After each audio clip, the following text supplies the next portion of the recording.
हत्थ विच 7वीं जमात की पंजाबी पुस्तक है तो मैं तुहानूं पाठ करवाउण जा रही हाँ, समझाउण जा रही हाँ मोती, जो एक कहानी है और प्रिंसीपल सुजान सिंह जी की लिखी हुई है। मोती मोती एक बेटा कुत्ते का नाम है। देखो मैं कुछ हाईलाइट भी किए हैं। मोती मेरा एक निक्का जिहा प्यारा जिहा कुत्ता सी। ये पिस्ती नस्ल विचों सी। मैं कुछ ये इंपोर्टेंट पॉइंट तुहानूं नाल दसांगी। बेटा ये कहानी थोड़ी लंबी है, इनू शॉर्ट करने की कोशिश करांगी। कहंदा की होया कि एक छोटा जिहा कुत्ता पिस्ती नस्ल का है, ठीक है। तो कहता मैं जिद किया सी ते मेरे पिता जी ने इस मैनू कुत्ते नूं रखण की आग्या दे दी। की होया सी, मोती किद्दां मिला बेटा, क्वेश्चन भी है। देखो एक दिन पिता जी एक बंगाली मित्तर नूं मिलण गए, बंगाल च रहिंदे सी। कहंदा मैं भी उन्हां दे नाल सां। बेटा काउच हुंदा सोफा, सोफे दे हेठां कहंदा मैनू कोई कूली कूली चीज़ दा, सोफे ते बैठे पैरां नूं कुछ पोली पोली नरम वाली चीज़ लगी।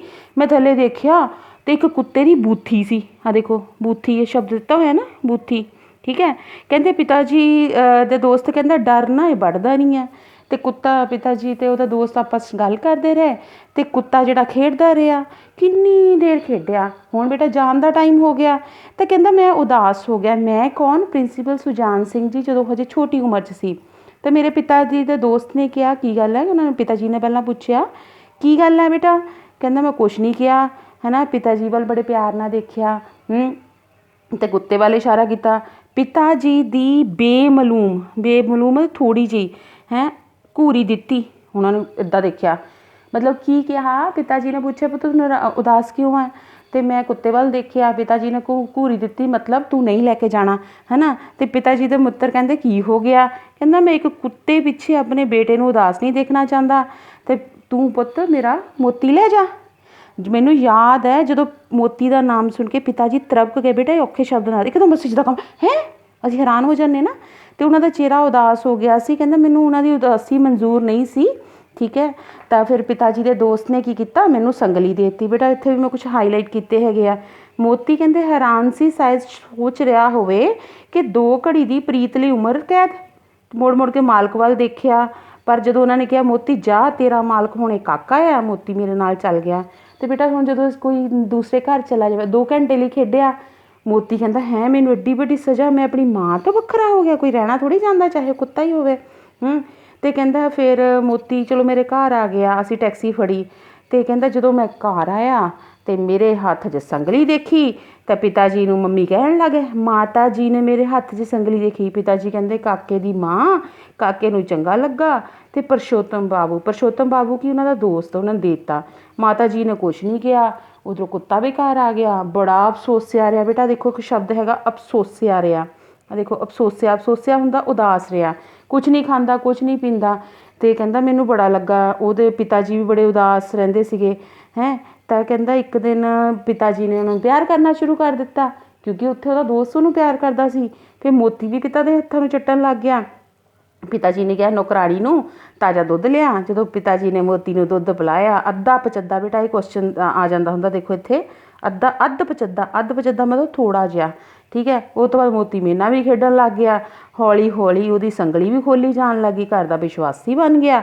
अच्छा बेटा ये क्वेश्चन का आंसर है। कहता जो मेरे स्कूल जाने का वेला हुंदा, तुसीं छोटे हो, मान लो तुसीं स्कूल जाना, तुसीं एक कुत्ता रखिया होया बहुत वफादार है। कहता मेरे मगर दब्बे पैरी तुर पैंदा, मैनू पता ही नहीं लगता सी, स्कूले चल जांदा सी बेटा उहदे नाल, ठीक है। तो मेरे जमात के कमरे 'च मैं दाखल जो हुंदा सी ते मेरे साथी बड़े खुश हुंदे, वधिया लगूगा ना आपां नूं, ठीक है।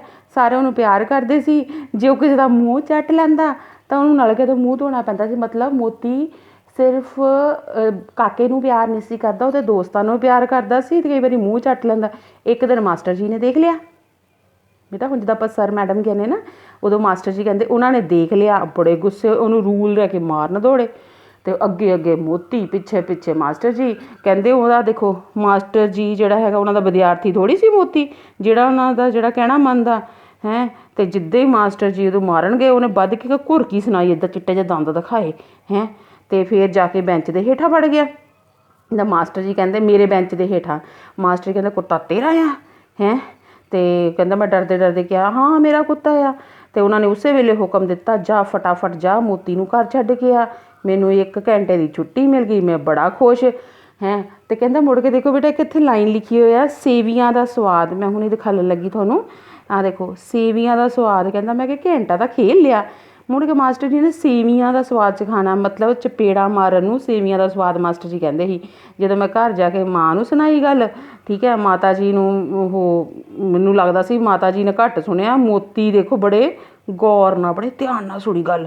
ਅੱਛਾ ਇਹਦੇ ਕਾਕੇ ਦੇ ਕੁੱਟ ਪੈਣੀ ਮੇਰੇ ਕਰਕੇ? ਕਹਿੰਦਾ ਅੱਛਾ ਬੱਚੂ ਤੂੰ ਮੈਨੂੰ ਮਾਰ ਪਵਾਈ। ਕਹਿੰਦਾ ਮੈਂ ਉਹਨੂੰ ਕਿਹਾ ਅੱਛਾ ਬੱਚੂ ਤੂੰ ਮੈਨੂੰ ਮਾਰ ਪਵਾਈ ਹੈ? ਉਹ ਮੇਰੇ ਕੋਲ ਆ ਗਿਆ, ਲੇਟ ਗਿਆ, ਅਤੇ ਦੇਖੋ ਉਹਨੇ ਕੀ ਕੀਤਾ, ਪੂੰਝ ਹਿਲਾ ਕੇ ਆਪਣੀ ਬੋਲੀ ਬੋਲਣ ਲੱਗ ਗਿਆ, ਜਿੱਦਾਂ ਕਹਿੰਦਾ ਹੋਵੇ ਤੂੰ ਇੱਦਾਂ ਕਰ ਮੇਰੇ ਮਿੱਤਰ, ਤੂੰ ਆਪਣੇ ਬੰਦੇ ਦਾ ਮੈਨੂੰ ਮਾਰ ਲਾ, ਤੈਨੂੰ ਮਾਸਟਰ ਜੀ ਕੋ ਕੁੱਟ ਪਈ ਹੈ ਅਤੇ ਤੂੰ ਮੈਨੂੰ ਕੁੱਟ ਲਾ, ਠੀਕ ਹੈ। ਅਤੇ ਕਹਿੰਦਾ ਉਸ ਤੋਂ ਬਾਅਦ ਉਹਨੇ ਇੱਕ ਵਾਰੀ ਸਕੂਲ ਜਾਣ ਦੀ ਕੋਸ਼ਿਸ਼ ਕੀਤੀ। ਕਹਿੰਦਾ ਮੈਂ ਅੱਧੀ ਛੁੱਟੀ ਜਦੋਂ ਨਿਕਲਿਆ ਸਕੂਲ ਦੇ ਬਾਹਰ ਉਡੀਕਦਾ ਸੀਗਾ, ਕਹਿੰਦਾ ਮੈਂ ਗੁੱਸੇ 'ਚ ਕਿਹਾ ਮੋਤੀ ਨੱਠ ਜਦੋਂ ਮਾਰੂੰਗਾ, ਹੈ ਨਾ। ਅਤੇ ਉਹ ਕਹਿੰਦਾ ਚਲਾ ਤਾਂ ਗਿਆ ਪਰ ਮੈਨੂੰ ਅਫਸੋਸ ਬਹੁਤ ਹੋਇਆ, ਜੇ ਕਿਤੇ ਗੁਆਚ ਗਿਆ ਤਾਂ ਮੈਂ ਮੋਤੀ ਕਿੱਥੋਂ ਲਊਂਗਾ, ਠੀਕ ਹੈ। ਅਤੇ ਇੱਦਾਂ ਹੀ ਕਹਿੰਦਾ ਜਦੋਂ ਮੈਂ ਕਹਿੰਦਾ ਫਿਰ ਅਖੀਰ ਦੇ ਵਿੱਚ ਜਦੋਂ ਸਾਰੀ ਛੁੱਟੀ ਹੋ ਗਈ, ਮੈਂ ਘਰ ਦੀਆਂ ਪੌੜੀਆਂ ਦਾ ਚੜ੍ਹਿਆ ਤਾਂ ਮੋਤੀ ਮੈਨੂੰ ਰਾਹ 'ਚ ਮਿਲ ਗਿਆ, ਮੇਰੇ ਨਾਲ ਕੋਠੇ 'ਤੇ ਗਿਆ, ਮੈਂ ਬੜਾ ਖੁਸ਼ ਹੋਇਆ, ਠੀਕ ਹੈ। ਅੱਛਾ ਬੇਟਾ ਇਹਨੂੰ ਸ਼ਾਰਟ ਕਰਦੇ ਹਾਂ। ਕਹਿੰਦੇ ਮੋਤੀ ਵਿੱਚ ਬੜੇ ਗੁਣ ਸਨ। ਕੁਐਸਚਨ ਹੈ ਮੋਤੀ 'ਚ ਬੜੇ ਗੁਣ ਸਨ।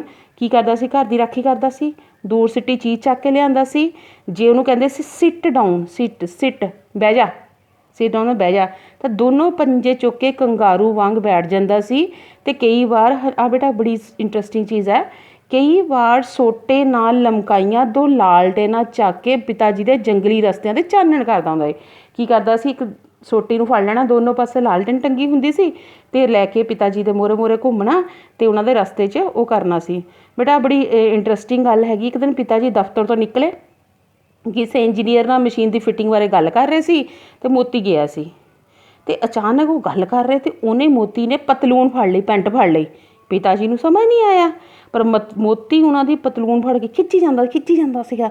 ਅਚਾਨਕ ਉਹ ਕਹਿੰਦੇ ਪਤਾ ਨਹੀਂ ਕਾਹਤੇ ਖਿੱਚਦਾ। ਜਦੋਂ ਧਿਆਨ ਪਿਆ ਦੋਨਾਂ ਦੇ ਵਿਚਕਾਰ ਇੱਕ ਕਰੂੰਡੀਆ ਗੁੱਛੀ ਹੋਏ ਬੈਠੇ ਅਤੇ ਕਰੂੰਡੀਆ ਕੀ ਨਾਗ ਇੱਕ ਗੁੱਛਾ ਹੋ ਕੇ ਬੈਠਾ ਸੀ। ਪਿਤਾ ਜੀ ਨੇ ਇੱਕਦਮ ਛਾਲ ਮਾਰੀ, ਲਾਂਬੇ ਹੋ ਗਏ ਅਤੇ ਉਹ ਮੋਤੀ ਭੌਂਕਣ ਲੱਗ ਗਿਆ। ਉਹਨਾਂ ਨੇ ਇੱਕ ਇੱਟ ਨਾਲ ਉਹਨੂੰ ਮਾਰਤਾ। ਬੇਟਾ ਛੁੱਟੀ ਵਾਲੇ ਦਿਨ ਦੀ ਗੱਲ ਹੁੰਦੀ ਜਦੋਂ ਅਸੀਂ ਘੁੰਮਣ ਜਾਂਦੇ ਸੀਗੇ। ਕਹਿੰਦੇ ਬੇਟਾ ਇੱਕ ਹੋਰ ਇੰਸੀਡੈਂਟ ਕੀ ਹੋਇਆ ਕਿ ਇਹ ਨਾ ਘੁੰਮਣ ਜਾਂਦੇ ਸੀ ਬੰਗਾਲ, ਆਪਣੇ ਉੱਥੇ ਦਰਿਆ 'ਚ, ਹੁਗਲੀ ਦਰਿਆ ਦੀ ਬੇਟਾ ਇੱਥੇ ਗੱਲ ਕੀਤੀ, ਹੁਗਲੀ ਛਾਂ ਕਰਦਾ ਸੀ। ਉਹ ਉਹਦੇ 'ਤੇ ਗਏ, ਜੈਟੀ 'ਤੇ ਦਿਖਿਆ ਇਹ ਪਹਿਲਾਂ ਜੈਟੀ ਤੋਂ ਇਹ ਜਹਾਜ਼ 'ਚ ਚੜ੍ਹੇ, ਅਤੇ ਜਦੋਂ ਦੇਖਿਆ ਜਹਾਜ਼ ਜੈਟੀ ਨਾਲੋਂ ਨਿੱਖੜ ਚੁੱਕਾ ਸੀ, ਅਲੱਗ ਹੋ ਗਿਆ। ਮੋਤੀ ਮੈਨੂੰ ਦਿਖਿਆ ਨਹੀਂ, ਅਚਾਨਕ ਮੈਨੂੰ ਜੈਟੀ 'ਤੇ ਦਿਖਿਆ, ਮੈਂ ਚੀਕ ਝਾੜਾ ਪਾਤਾ, ਇਹ ਤਾਂ ਜਹਾਜ਼ 'ਚ ਚੜ੍ਹ ਗਏ। ਪਿਤਾ ਜੀ ਨੇ ਛਾਲ ਮਾਰੀ ਅਤੇ ਜੈਟੀ 'ਤੇ ਚੱਲ ਗਏ। ਮੋਤੀ ਨੂੰ ਗਲੋਂ ਫੜ ਕੇ ਕੱਛ ਦੇ ਵਿੱਚ ਲੈ ਲਿਆ, ਅਤੇ ਜਿਹੜਾ ਕਹਿੰਦੇ ਇੱਦਾਂ ਦਾ 5-7 ਫੁੱਟ ਦਾ ਫਾਸਲਾ ਸੀ, ਪਿਤਾ ਸ਼੍ਰੀ ਨੇ ਐਡੀ ਵੱਡੀ ਛਾਲ ਮਾਰੀ ਅਤੇ ਮੋਤੀ ਨੂੰ ਬਚਾ ਲਿਆ, ਠੀਕ ਹੈ। ਅਤੇ ਪੰਜਾਬੀ ਬੰਦੇ ਦਾ ਕਾਰਨਾਮਾ ਦੇਖ ਕੇ ਬੰਗਾਲੀ ਲੋਕ ਬੜੇ ਹੈਰਾਨ ਹੋਏ। ਕਹਿੰਦੇ ਤੁਸੀਂ ਇੱਕ ਕੁੱਤੇ ਪਿੱਛੇ ਇੰਨੀ ਤੁਸੀਂ ਕੀਤੀ ਹੈ? ਬੇਟਾ ਇੱਥੇ ਇੱਕ ਮੇਮ ਸੀ, ਇਹ ਕੁਐਸਚਨ ਦਾ ਆਨਸਰ ਵੀ ਹੈਗਾ। ਇੱਕ ਮੇਮ ਸੀ, ਉਹਨੇ ਕਿਹਾ ਕਿ ਕੌਣ ਆ? ਉਹਨਾਂ ਨੇ ਕਿਹਾ ਕਹਿੰਦੇ ਮੇਰਾ ਬੱਚਾ ਇਹਨੂੰ ਬੜਾ ਪਿਆਰ ਕਰਦਾ ਹੈ, ਮੈਂ ਵੀ ਬੱਚੇ ਵਾਂਗ ਪਿਆਰ ਕਰਦਾ। ਮੇਮ ਨੇ ਕਹਿੰਦਾ ਮੇਰੇ ਵੱਲ ਦੇਖਿਆ ਅਤੇ ਅੱਛਾ ਤੁਹਾਡਾ ਬੱਚਾ ਹੈ, ਮੇਰੀ ਖੱਬੀ ਗੱਲ ਨੂੰ ਥੱਪੜਿਆ ਅਤੇ ਮੇਮ ਵੀ ਮਿੱਤਰ ਬਣ ਗਈ। ਅੱਛਾ ਛੁੱਟੀ ਵਾਲੇ ਦਿਨ ਬੇਟਾ ਦੇਖੋ ਮੈਂ ਹਾਈਲਾਈਟ ਕੀਤੇ ਹੈਗੇ ਆ। ਮੋਤੀ ਕੀ ਕਰਦਾ ਹੁੰਦਾ ਸੀ? ਮੈਨੂੰ ਮੋਤੀ ਦੇ ਪਿੱਛੇ ਆਂਡੇ, ਦੁੱਧ, ਕੇਕ, ਬਿਸਕੁਟ, ਚਾਕਲੇਟ ਅਤੇ ਸੈਂਡਵਿਚ ਦਾ ਗੱਫਾ ਮਿਲਦਾ। ਗੱਫਾ ਹੁੰਦਾ ਕਿੰਨੀਆਂ ਚੀਜ਼ਾਂ, ਯਾਨੀ ਕਿ ਮੇਮ ਕੀ ਕਰਦੀ ਸੀ? ਮੋਤੀ ਨੂੰ ਤਾਂ ਦਿੰਦੀ ਸੀ, ਨਾਲ ਕਾਕੇ ਨੂੰ ਵੀ ਦਿੰਦੀ ਸੀ, ਯਾਨੀ ਕਿ ਮੈਨੂੰ ਮਤਲਬ ਕਹਾਣੀਕਾਰ ਨੂੰ। ਮੇਮ ਦੇ ਹੋਰ ਤੋਂ ਵੱਡੇ ਕੁੱਤੇ ਸੀ, ਪਰ ਮੋਤੀ ਉਹਨਾਂ ਨੂੰ ਕਦੇ ਡਾਈ ਨਹੀਂ ਸੀ ਦਿੰਦਾ, ਉਹਦੀ ਪਰਵਾਹ ਨਹੀਂ ਸੀ ਕਰਦਾ। ਅੱਛਾ ਮੋਤੀ ਦੇ ਕਿਹੜੇ ਫੁੱਲ ਲੱਗੇ ਸੀ?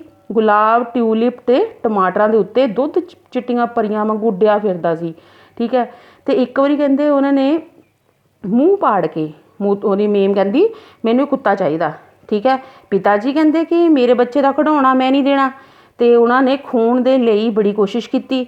ਉਹ 'ਤੇ ਮਾਇਆ ਦਾ ਜਾਦੂ ਬੇਟਾ, ਪੈਸੇ ਦੇਣ ਦੀ ਕੋਸ਼ਿਸ਼ ਕੀਤੀ, ਨੋਟ ਦਿਖਾਏ, ਚਮਕਦੇ ਟਣਕਦੇ ਰੁਪਈਆਂ ਦੀ ਢੇਰੀ ਲਾਤੀ, ਠੀਕ ਹੈ। ਪਰ ਕਹਿੰਦਾ ਬਚਪਨ ਦਾ ਸਮਾਂ ਸੀ, ਬੰਦਾ ਤੁਸੀਂ ਵੀ ਤੁਹਾਨੂੰ ਕਿੰਨੇ ਸਾਰੇ ਪੈਸੇ ਮਿਲਣ, ਸ਼ਾਇਦ ਤੁਹਾਡੇ 'ਚੋਂ ਕੋਈ ਬੱਚਾ ਜਿਹੜਾ ਹੈ ਪੈਸੇ ਲੈ ਲਏਗਾ, ਸ਼ਾਇਦ ਹੋ ਸਕਦਾ ਨਾ ਲਓ, ਅਤੇ ਜਿਹੜਾ ਬੱਚਾ ਨਹੀਂ ਲਏਗਾ ਕਹਿੰਦਾ ਉਹ ਮੈਂ ਸੀ। ਬਚਪਨ ਦਾ ਸਮਾਂ ਸੀ ਜਦੋਂ ਰੁਪਈਆ ਪਿੱਛੇ ਨਹੀਂ ਵੇਚੇ ਜਾਂਦੇ ਸੀ, ਮੈਂ ਸਾਫ਼ ਨਾ ਕਰਤੀ। ਅੱਛਾ ਬੇਟਾ ਕੁਛ ਟਾਈਮ ਬਾਅਦ ਸਾਡੇ ਦਿਨ ਪੁੱਠੇ ਹੋ ਗਏ, ਦਿਨ ਮਾੜੇ ਆ ਗਏ। ਪਿਤਾ ਜੀ ਅਸਾਮ ਡਿਊਟੀ 'ਤੇ ਗਏ ਸੀ, ਬਿਮਾਰ ਹੋ ਕੇ ਆਏ, ਠੀਕ ਹੈ। ਅਤੇ ਜਦੋਂ ਉਹਨਾਂ ਨੇ ਪੰਜਾਬ ਉਹਨਾਂ ਨੇ ਆਉਣਾ ਸੀ, ਸਾਰਾ ਕੁਛ ਵੇਚਤਾ, ਟੈਕਸੀ ਵੀ ਤਿਆਰ ਸੀ। ਪਿਤਾ ਜੀ ਅੱਧ ਬੇਹੋਸ਼ੀ ਦੀ ਹਾਲਤ 'ਚ ਲੰਮੇ ਪਏ ਸੀ, ਹੈ ਨਾ। ਅਤੇ ਕਿਉਂਕਿ ਉੱਥੋਂ ਵੇਚ ਕੇ ਬੰਗਾਲ ਤੋਂ ਇਹਨਾਂ ਨੇ ਇੱਥੇ ਆਉਣਾ ਸੀ, ਅਤੇ ਮੋਤੀ ਲਾਗੇ ਖੜਾ ਸੀ। ਮੈਂ ਚਾਹੁੰਦਾ ਸੀ ਉਹਨੂੰ ਟੈਕਸੀ 'ਚ ਬਿਠਾਵਾਂ, ਯਾਨੀ ਕਿ ਜਿਹੜਾ ਕਹਾਣੀਕਾਰ ਉਸ ਵੇਲੇ ਬੱਚਾ ਸੀ ਕਾਕਾ ਕਹਿੰਦਾ ਮੈਂ ਟੈਕਸੀ 'ਚ ਬਿਠਾਉਣਾ, ਠੀਕ ਹੈ। ਮਾਤਾ ਜੀ ਕਹਿੰਦੇ ਵੀ ਮੈਂ ਨਹੀਂ ਬਿਠਾਉਣਾ, ਠੀਕ ਹੈ। ਮੋਤੀ ਦੇ ਹੱਕ 'ਚ ਮੈਂ ਕਿਹਾ, ਮਾਤਾ ਨੇ ਘੂਰੀ ਨਾ ਮਨਜ਼ੂਰ ਹੋ ਗਈ। ਉਹ ਕਹਿੰਦੀ ਨਹੀਂ ਬਿਠਾਉਣਾ, ठीक है। कलकत्ता के गहम गहम बाज़ारां 'च इधर ये कार 'च दौड़े हो, मोती नाल नाल दौड़ ला रहा सी। फिर हैरीसन रोड उत्थे कलकत्ते दे विच आके मोटर ने तेज़ हो गई, मोती उहदा पिछा ना कर सकिया। ठीक है। सूरदास का भजन है, कदम बड़े आगे मन पाछे भागे, यानी कि जे बंदा अगे अगे जाता लेकिन ध्यान थोड़ा पिछे रहे, उस वेले असीं इस भजन की गल करते हैं।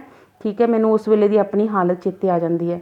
हुण गड्डी 'च उतर के कार 'चों उतर के हुण उन्होंने गड्डी 'च बहना सी, असीं अपने डब्बे 'च बह गए। 15-20 मिनट बाद गड्डी चल गई। मोती शदाइयां वांग बेटा पागलों की तरह, जिद्दां कोई उहदा अपना गवाचा हुंदा ना, प्लेटफॉर्म ते आ गया। मेरे को रहा नहीं गया, मैं आवाज़ मारती अन्ने वाह बेटा। इस क्वेश्चन का आंसर कई बार आ जाता, वाक बनाओ अन्ने वाह, बिना सोचे समझे। तो अन्ने नहीं होंदे, उन्होंने दिखता नहीं, बिना सोचे समझे मेरे डब्बे के नाल आ के मिल गया। ठीक है। बट उस वेले गड्डी प्लेटफॉर्म तो लंघ चुकी सी। मोती हलकाए कुत्ते वांग झग सुट्टिया सी। बेटा देख लो किन्ना दौड़िया वो अपने मालक नूं मिलन दे लई, इहनूं काके नूं मिलन दे लई किन्ना दौड़ रहा सी, है ना। तो इदां लगदा सी कि उहने गड्डी खड़ी कर लैनी है, पर कहंदे बेरहम बेदिल इंजन ते गड्डी इंजन तेज़ हो गई। मेरा दिल करदा सीगा भी मैं उहनूं लै लवां। माता जी क्यों नहीं सी ਉਹਦੀ ਜਿਹੜੀ ਕਹਿੰਦੇ जंजीर खिੱचਦੇ, क्योंकि उन्होंने लगता सी कि ਇਹਦਾ बीमार होने का कारण की हैगा आ, मोती हैगा आ। उन्होंने लगता सी कि मोती करके बीमार होए हैगे आ। तो एक टाइम इदां दा आया, वो मोती दिसनों हट गया। ठीक है। जे पिता जी होश च होंदे जरूर मोती नूं फड़ के लिआंदे, है ना। फिर कहंदे सानूं बड़े देर बाद सानूं गुआंढियां दी चिट्ठी आई कि 1 महीना मोती साडे बेचे हुए मकान दे अगे बैठा रहा, है ना। रात दिन दिन रात 1 घंटा गायब रहिंदा सी। ते इदां लगदा सी कि अपने मालक नूं स्टेशन ते देखण जांदा होवे, क्योंकि जिथे उहनूं छड्डिया सी, है ना। एक दिन कहंदे राती बड़ा रोया बेटा, बड़ा रोया कुत्ता। कहंदे खबरे वो रात मेरे पिता जी दे संसार त्यागण दी आखिरी रात सी, ते फिर उसनूं किसी ने नहीं देखिया। उधरों उहदे पिता जी दा देहांत हो गया, ते उधरों मोती दा हो गया। तो कहंदे हुण भी मोती का ख्याल मैनूं बंगाल वाल खिंचदा रहिंदा है। सो ये तो सी कहानी, जो कि बहुत ही भावुक कहानी है। तो हुण आपां इहदा पाठ अभ्यास करते हैं। इस कहानी विचले लड़के नूं मोती कित्थों ते किवें मिलिया, मैं दस्सिया सी कित्थों मिलिया सी, दोस्त दे घरों। किवें मिलिया, मिल गए, पैरां नूं कुली कुली चीज़ छुई, जदों देखिया तो कुत्ते दी बूथी सी। मोती हैरान क्यों हैरान सी, दस्सिया ही है कि मैं 2 घंटे खेडिया तो मैनूं लैके चलिया नाल, है ना। तो मोती के कारण स्कूल च किहड़ी घटना वापरी, मैं दस्सिया ही सीगा कि ਉਹ ਇੱਕ ਤਾਂ ਉਹ ਜਦੋਂ ਮਾਸਟਰ ਜੀ ਉਹਨੂੰ ਮਾਰਨ ਲਈ ਦੌੜੇ ਸੀਗੇ ਤੇ ਫਿਰ ਉਹਨੂੰ ਘਰ ਛੱਡਣ ਲਈ ਕਿਹਾ। ਇਹ ਘਟਨਾ ਨੂੰ ਤੁਸੀਂ ਆਪਣੇ ਸ਼ਬਦਾਂ 'ਚ ਲਿਖ ਸਕਦੇ ਹੋ। ਕਿਹੜੇ ਕਿਹੜੇ ਗੁਣ ਸੀ, ਬਹੁਤ ਇਮਾਨਦਾਰ ਸੀ, ਸਿਟ ਡਾਊਨ ਤੇ ਬਹਿ ਜਾਂਦਾ ਸੀ, ਸਮਾਨ ਲੈ ਆਂਦਾ ਸੀ। ਠੀਕ ਹੈ। ਯਾਨੀ ਕਿ ਸਾਰੇ ਕਹਿਣੇ ਮੰਨਦੇ ਸੀ। ਬੇਟਾ ਮੈਂ ਇੱਥੇ ਦਿਖਾਇਆ ਵੀ ਸੀ ਤੁਹਾਨੂੰ, ਇਹ ਦੇਖੋ ਮੋਤੀ ਦੇ ਵਿੱਚ ਕੀ ਸੀ, ਘਰ ਦੀ ਰਾਖੀ ਕਰਦਾ ਸੀ, ਦੂਰ ਸਿੱਟੀ ਚੀਜ਼ ਚੱਕ ਲਿਆਉਂਦਾ ਸੀ, ਸਿਟ ਡਾਊਨ ਕਹਿਣ ਤੇ ਇੱਦਾਂ ਬਹਿ ਜਾਂਦਾ ਸੀ, ਤੇ ਰਾਤ ਵਿੱਚ ਕਈ ਵਾਰ ਹਨੇਰੀਆਂ ਰਾਤਾਂ 'ਚ ਸੋਟੀ ਦੇ ਨਾਲ ਨਿੱਕੀਆਂ ਲਾਲਟੇਨਾਂ ਚੱਕ ਕੇ ਪਿਤਾ ਜੀ ਦੀ ਰੋਸ਼ਨੀ ਕਰਦਾ ਸੀ। ਬੇਟਾ ਨੈਕਸਟ ਕੁਐਸਚਨ ਹੈਗਾ, ਕਿਹੜੇ ਗੱਫੇ ਮਿਲਦੇ ਸੀ, ਉਹ ਆਪਾਂ ਦੱਸਿਆ ਹੀ ਸੀ। ਦੁੱਧ, ਆਂਡੇ, ਕੇਕ, ਘਿਓ, ਕੇਕ, ਬਿਸਕਿਟ, ਚਾਕਲੇਟ ਤੇ ਸੈਂਡਵਿਚਾਂ ਦੇ ਗੱਫੇ ਮਿਲਦੇ ਸਨ। ਅਗਲਾ, ਮੇਮ ਦੀ ਕਿਆਰੀਆਂ 'ਚ ਕਿਹੜੇ ਕਿਹੜੇ ਫੁੱਲ ਲੱਗੇ ਸਨ, ਆ ਵੀ ਮੈਂ ਦੱਸਿਆ।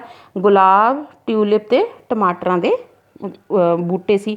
ਮੋਤੀ ਦਾ ਸੁਭਾਅ ਕਿੱਦਾਂ ਦਾ ਸੀ, ਮੋਤੀ ਦਾ ਸੁਭਾਅ ਬਹੁਤ ਪਿਆਰਾ ਸੀ, ਬਹੁਤ ਸਮਝਦਾਰ ਸੀ। ਤੇ ਅਖੀਰ ਦੇ ਵਿੱਚ ਉਹ ਆਪਣੇ, ਜਿੱਦਾਂ ਹੁਣ ਦੱਸਿਆ ਨਾ ਵੀ ਇੱਥੇ ਉਹ ਰੋਜ਼ ਲੱਭਣ ਜਾਂਦਾ ਸੀ, ਆਪਣੇ ਮਾਲਕ ਦਾ ਵਫਾਦਾਰ ਸੀ। बेटा असी काउच, सोफा, बूथी, मूँह चेहरा, रजोई, बेनती, तरबक के डर के, ये थोनों पता होना। वाकफ असी ने मेरा वाकफ है, मतलब जानकार है। मंजूर, मंजूर हुंदा मनना। अफसोसिया कि जो सानू हाए चिंता तुरता लिखिया, चिंता तर लिखिया है, मैं तो जिस बंदे नूं बड़ा फिक्र होए, अफसोस होया जी, बहुत दुख होया, है ना। अपने बड्डे दा, बंडे दा, वावे तो टिप्पी पई है, बंडे दा, अपने हिस्से दा। करुंडिया, इकट्ठे होके बहना। रूल हुंदा डंडा। सो ये तो सी मोती कहानी। मैं उम्मीद करती हाँ तुहानूं समझ भी आ गई है। तो दूसरी गल है, तुसीं दे प्रश्न उत्तरां नूं एक बारी सुन लिया,